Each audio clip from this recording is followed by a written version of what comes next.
তো আগের দিন দেখিয়েছিলাম যে স্টার্টারে কি কি খেয়েছিলাম, আর এখানে দেখো মেন কোর্সে কি কি আছে। ভাত আছে, পোলাও আছে, চিকেন বিরিয়ানি আছে, পনিরের আইটেম আছে, আলাদা করে চিকেন আছে, মাটন আছে, এছাড়া স্যালাড তো ছিলই।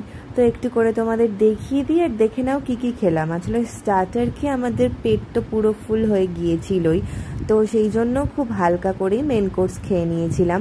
আর লাস্টে তো খুব ভালো ভালো ডেজার্টও থাকে এখানে, তো সেটার জন্য তো পেটে জায়গা বাঁচাতেই হবে। তো মেন কোর্সে খুব অল্প করে খাবার দাবার খেয়ে নিলাম।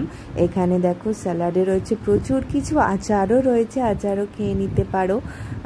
এখানে চিকেন বিরিয়ানি ছিল, পনিরের আইটেম ছিল, এরকম অনেক কিছু ছিল। আর তারপর দেখাচ্ছি যে আমার প্লেটটায় আসলে আমি কি কি নিয়েছিলাম। এখানে কাতলা মাছের কালিয়াও ছিল ননভেজ আইটেমের মধ্যে। তো চলো দেখে নাও। আমি নিয়েছিলাম এখানে পোলাও, এখানে মটন কষা, একটু স্যালাড, আর গুবলাইও কিন্তু তাই নিয়েছিল, আর সাথে একটুও নিয়েছিল বিরিয়ানি।